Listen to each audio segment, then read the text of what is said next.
একটাই কথা বলে, ডাক্তারবাবু আমার যা হয় হোক, আমার সদ্যজাত সন্তানটা যেন সুষ্ঠুভাবে ভালোভাবে পৃথিবীর আলো দেখতে পায়। বলুন তো, এই জগৎ সংসারে কে এমন আছে নিজের প্রাণে বাজি রেখে নিজের প্রাণের বিনিময়ে এই পৃথিবীর আলো দেখাবে? সে আর কেউ নয় গো, সে হলো মা। আর সেই মা আমার সুন্দর একটা সুপাত্রী দেখে বিবাহ দিয়েছে একমাত্র সন্তান পুণ্ডরীকে। সেই পুণ্ডরীক আমার যেই না সুন্দরী রূপসী শিক্ষিতা স্ত্রীকে পেয়েছে, বলে কই গো, সারাদিন কি তোমার রান্না বান্না করবো নাকি? ওমা বউ বলছে, কই গো সারাদিন কি তোমার রান্না বান্না করবো? হ্যাঁ, না না না, তোমাকে বলি ও মা, মা ঘোড়া দেখলেই ঘোড়া বুঝি এতদিন ঠিক করছিলে, যেই এসেছে অমনি খুন্তিটা নিয়ে ছেড়ে দিয়েছে। কেন আর করা যায় না? দেখতে পাচ্ছ তো বাচ্চা মেয়ে, ওর কি অবস্থা। লোক কি শোনা আমার ও মা, কিছু হোক না হোক 1 লাখ টাকা সোনার দাম, সোনা বউকে যদি না কিনে দিতে পারো, অন্তত দিনে যদি একবার সোনা বলে ডাকো, দেখবে বউ আমার কত খুশি। তা পুণ্ডরীক আমার বলে, ও সোনা তোমাকে কিচ্ছু করতে হবে না, সোনা আমার এসো এসো। নিয়ে গিয়ে ওই বউকে যত্ন খাতির করে, হাত পা টিপে দেয়, বাতাস করে, যাতে আমার ফুটফুটে বউটার না কোনো কষ্ট হয়। ও মা, বউ আমার এদিকে রাজরানী হয়ে গেছে, আর মা যে সংসার চালাতো আশা করেছিল, বয়স হয়েছে একটু বউ রান্না ভাত খাবে, সে মা আমার চাকরানী হয়ে গেছে। কি সুন্দর দিন এসেছে। খাটতে খাটতে মায়ের বয়স আরও পড়ে আসছে, মার পাচ্ছে না। একদিন পুণ্ডরীক আর পুণ্ডরীকের স্ত্রী ঘরের মধ্যে আলোচনা করছে, ওগো চলো না ওই পাশের পাড়ায় কোটালডাঙ্গায় হরিনাম হচ্ছে, একটু শুনতে যায়। যেই না বলেছে হরিনাম হচ্ছে শুনতে যায়, তা গেলে কি হবে শুনি? আর তুমি কি একটু বসে থাকবে? আমি নাই তোমার গরম হলে হাওয়া করবো, তুমি শুধু বসে থাকবে, সারাক্ষণ তো ঘরে আছো, চলো না একটু শুনতে যায়। হ্যাঁ, 2 টাকার ফুচকাও খাবো। যেই না বলেছে ফুচকা খাবে, তা চলো, সেই কেন ঘরে বসে থাকবো, চলো যাই বলে দুজনে মিলে এখন পাঠ শুনতে গেছে। এইবারে যে পাঠক ঠাকুর ছিল তিনি বলছে, তীর্থে গেলে পূর্ণি হয়, আর পূর্ণি হলে স্বর্গ প্রাপ্তি হয়। তীর্থে গেছেন তো? কি গো মা, বাবারা তীর্থে যাননি? তীর্থে কেউ যাননি? পুরীধাম যাননি? হ্যাঁ, পুরী যাওয়া হয়নি অনেক দিন আগে। আচ্ছা, আর গয়াধাম? গয়াধাম যাওয়া হয়নি? গেছেন তো? এই যে যেই বলেছে তীর্থে গেলে পুণ্যি হয়, তা কোন তীর্থে যাব এখন ভেবে দেখেছে, যে তীর্থে গেলে 1 ঢিলে 2 পাখি মারা যাবে। তীর্থে তো যাব, কিন্তু যেই তীর্থে গেলে স্বর্গে অবশ্যই যাওয়া যাবে, আগে আমরা যাব সেই তীর্থে। সেটা কোন তীর্থ? না গয়াধাম। ওই গয়াধামে গেলে স্বর্গে যাওয়া যাবে। আরে পূর্বপুরুষরা ওখানে পিণ্ড পেলে স্বর্গে যায়, যাই তো? কি গো মা, পূর্বপুরুষদের পিণ্ড দিলে পূর্বপুরুষরা স্বর্গে যায়। তাই বাড়ি এসে ওই বউ শুয়ে আছে, আর বালিশ দিয়ে বউয়ের পাটা টিপে দিচ্ছে, আর বলছে তাহলে কবে যাব?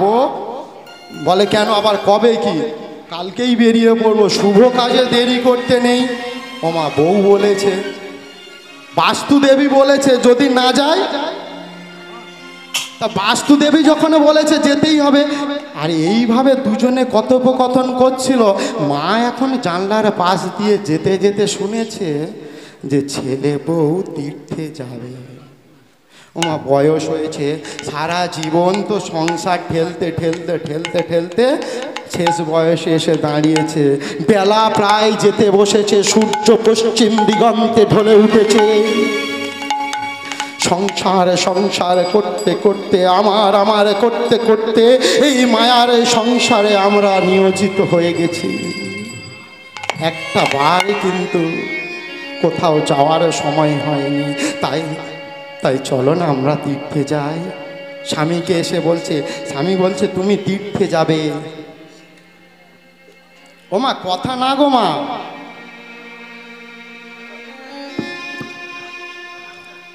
এইবারে যেই বলেছে তীর্থে যাই চলো, এখন পুণ্ডরিকের বাবা বলছে আমি এই বয়সে তীর্থে যাওয়ার টাকা কোথায় পাবো? বলে না গো, আমাদের ছেলে না তীর্থে যাচ্ছে, আমাদের বৌমা তীর্থে যাচ্ছে, হ্যাঁ চলো না ওদের সঙ্গে যাই। আমার পরদিন প্রভাত হয়েছে, পুণ্ডরিক যেই না এসেছে, পুণ্ডরিককে বলছে ওরে বাবা তোরা তো তীর্থে যাবি, আমাদেরকে নিয়ে যাবি? আমরা তীর্থে যাব তোমাকে কে বলেছে? ও বাবা তোরা তো তীর্থে যাবি, একটু শুনলাম কালকে। ও যত বয়স হচ্ছে কান পাতা যা গেল। ও মা যেই না বলেছে আমার পুণ্ডরিকের মা মাথাটা নিচু করে নিয়েছে। ওরে বাবা আমার ভুল হয়েছে, আমি শুধু একটু শুনেছিলাম তুই আর বৌমা নাকি তীর্থে যাচ্ছিস। তা বাবা তোরা যখন তীর্থে যাচ্ছিস আমাদেরও তো বয়স হয়ে এলো, যদি বাবা নিয়ে যেতিস। আমরা দুজনে যাব, আমাদের টাকা নেই, আবার তোমাদেরকে নিয়ে যাব। এই না শুনে বৌমা ছুটে এসেছে। পুণ্ডরিক বলছে থাক, তোমাদের যখন নিয়ে যেতে হবে, আমার অত টাকা নেই আর আমরা কোথাও যাচ্ছি না। আর যেই পুণ্ডরিকের বউ এসে বলছে আমরা কোথাও যাচ্ছি না, শুনতে পেয়েছে, সে বলছে কি বললে? যাচ্ছি না মানে? যাব, আর আজকেই যাব। ও বুড়ি কি করে আমি দেখি। ও মা শাশুড়ি মা হয়ে গেল বুড়ি। সমাজের কি নিয়ম দেখো, যে সমাজটা, যে ঘরটা, যে বাড়িটা সুন্দর করে প্রতিষ্ঠা করেছিল, সাজিয়ে গুছিয়ে ধরে রেখেছিল, আজকের সেই বাড়ির সে হয়ে গেল জঞ্জাল। আমার মা চুপচাপ ঘরের ভেতরে ঢুকে গেল। পুণ্ডরিক ছুটতে ছুটতে চললেন গরুর গাড়ির সন্ধানে। একটা গরুর গাড়ি নিয়ে এসে বলছে দারোয়ান, দারোয়ান তুমি এখানে গাড়ি রাখো, এখনই আমরা যাব তীর্থক্ষেত্র গয়াধাম। যেই না দেখেছে গরুর গাড়ি নিয়ে এসেছে, মা আমার জানালা দিয়ে দেখে বলছে ওরে বাবা, এদিকে মুখে আমার ছেলে যাই বলুন না কেন আমার জন্য গাড়ি নিয়ে এসেছে। বলছে ওই দাদা ভাই কে যাবে গাড়িতে? বলে গাড়িতে যাবে একজন। মা মনে মনে ভাবছে তাহলে বোধহয় আমার বয়স হয়েছে, আমাকে নিয়ে যাবে। বৃদ্ধ বাবা বসে বসে ভাবছে আমার বয়স হয়েছে, আমি হাঁটতে পারি না, চলতে পারি না, ছেলে বোধহয় আমাকে নিয়ে যাবে। পুণ্ডরিক এসে বলছে গাড়োয়ান, এই গাড়িতে যাবে তোমার বৌদিমণি। যেই না বাবা মা শুনতে পেয়েছে বৌদিমণি যাবে, বাবা বলছে ওগো আমাদের আর তীর্থক্ষেত্রে যেতে হবে না। তুমি কি ভেবেছো ওরা আমায় তীর্থক্ষেত্রে নিয়ে যাবে না বলে কি আমি তীর্থক্ষেত্রে যাব না? কিন্তু কিন্তু আমাদেরকে না নিতে পারে, তুই তো নিজেও উঠতে পারিস গাড়িতে। পুণ্ডরিক আমারে কি করেছে, সুসজ্জিত করে নিজের স্ত্রীকে ওই গরুর গাড়িতে চাপিয়ে দিয়েছে, আর নিজে চলেছে গরুর গাড়ির পিছনে পিছনে। আর গরুর গাড়ি যেই না চলেছে, বৃদ্ধ পিতা মাতা আমার ঘরের মধ্যে থাকতে পারেনি, আছাড় কাছাড় খেয়ে লুটিয়ে পড়েছে ওই গরুর গাড়ির চাকার পিছনে। ওরে পুণ্ডরী সুন্দরী রে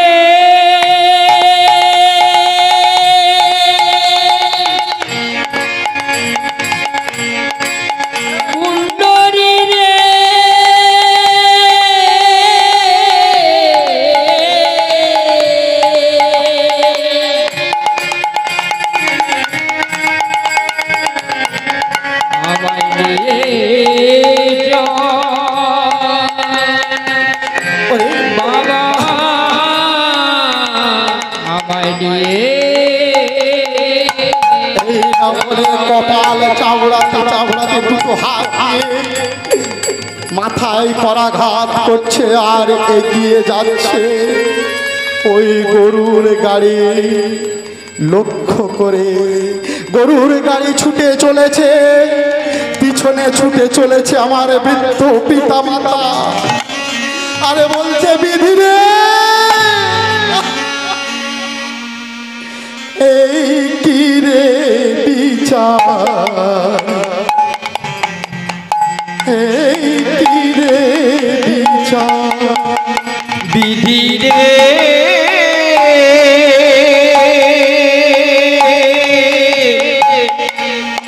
এই কি রে তোর বিচার, এই কি রে তোর বিচার,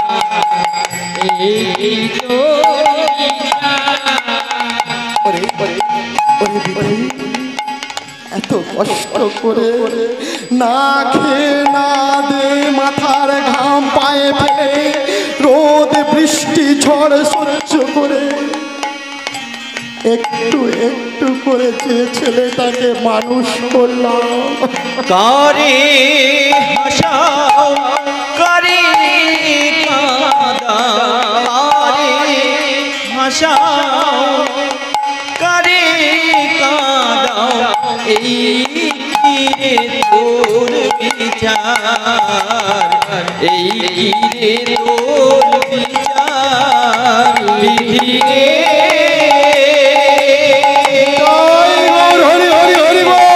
এই কি রে তোর বিচার, এই কি রে তোর বিচার,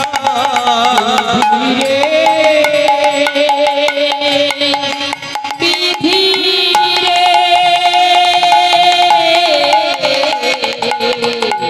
এই কি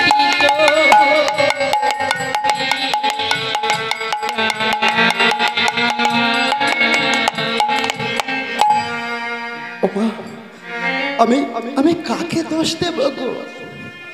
আমার নিজের পেটটা তো ভালো না, আমি পরের মেয়েকে কি দোষ দেব? বিধি, এই কি আমার ভাগ্যে লেখা? দেখো, আমরা কিছু হলে কাকে দোষ দিই? বলে ভাগ্যের দোষ, তাই না মা? কিছু হলে আমরা বলি ভাগ্যের দোষ, বিধির লিখন। ওমা, বিধি আমাদের কখন লেখে? বিধি কখন লেখে? কোন দিন লেখে? বিধি কোথায় লেখে গো? কপালে। এই যে বিধি আমাদের কপালে লিখছে, কোন দিন লিখছে?